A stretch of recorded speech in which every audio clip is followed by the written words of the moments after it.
দিদি, তুই এসেছিস? আসবো না?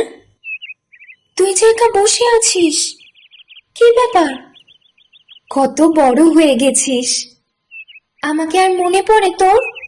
মনে পড়ে না আবার? রোজ মনে পড়ে। জানিস দিদি, এখন নিশ্চিন্দিপুরের সেই দিনগুলো বড্ড মনে পড়ে। আমিও কি আর ভুলতে পারি রে? আচ্ছা অপু, তোর মনে আছে সেচ ঠাকুরনের বাগানে সেই আম চুরি করার কথা? আর তুই আমাকে পাহারায় দাঁড় করিয়ে রাখতিস, তারপর লুকিয়ে লুকিয়ে নুন আর লঙ্কা দিয়ে সেই কাঁচা মাখা খাওয়া। উফ! আর ময়রা যখন আসতো, আমরা কেমন তার পিছু পিছু পুকুর পার অব্দি যেতাম। যদি তুই তো ভয় কাটা হয়ে থাকতিস সব সময়। আর সেই চড়ুই ভাতি, বেগুন ভাজায় নুন ছিল না, মনে আছে? হ্যাঁ দিদি। আর ইন্দির পিসির সেই ছেঁড়া কাঁথা, ঘটিতে করে জল খাওয়া। পিসি যেদিন চলে গেল বাঁশবাগানের ধারে, তুই খুব কেঁদেছিলি দিদি। পিসি যে আমায় বড্ড ভালোবাসতো রে অপু। মা তো সব সময় শুধু বকতো। আচ্ছা অপু, তোর কি সেই রেলগাড়ির রাস্তার কথা মনে আছে? ভুলি কি করে? নবাবগঞ্জের সেই লাল রাস্তা দিয়ে সে কি ছুট আমাদের! তুই রাস্তা হারিয়ে ফেলেছিলি, মনে আছে?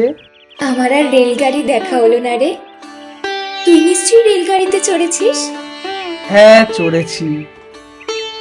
জানিস, রেলগাড়িতে কত লোক, কামরায় কামরায় এক এক সময় ঠাসাঠাসি হয়, কিন্তু আমার বড় একলা লাগে রে। মন খারাপ করিস না রে অপু। আচ্ছা, তোর সেই কালবৈশাখীর কথা মনে আছে? সে যে আকাশ জুড়ে কালো মেঘ করে এলো, পুকুরে হাওয়া দিল, আর আমি গাছতলায় দাঁড়িয়ে ভিজতে লাগলাম, মনে আছে? তুই ওই বৃষ্টিতে ভিজেই তো কেন ভিজতে গেলি দিদি? ওই জ্বরটা তো তোকে কেড়ে নিল।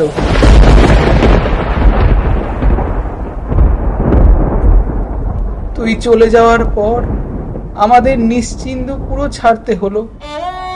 তারপর বাবাও চলে গেল। মা ছাড়া আমার যে আর কেউ রইল না। কাঁদিস না রে অপু, বোকা ছেলে কোথাকার। আমি তো তোর সাথেই আছি। তুই যখনই ওই টিনের বাক্সটায় তোর পুরনো খেলনা, সেই চুনি মুক্তোর কৌটোটা বা সেই ছোট্ট আয়নাটা দেখিস, আমি তো সেখানেই থাকি। তুই তো জানিস আমি তো ছোট্টবেলার সবচেয়ে বড় সত্যি। তুই আর ফিরে আসবি না দিদি? আমার যে আর ফেরার উপায় নেই রে অপু, কিন্তু তোকে যে অনেক দূর যেতে হবে, তোকে পড়তে হবে, অনেক বড় হতে হবে। তুই হার মানবি না, তোকে যে বড় হতেই হবে।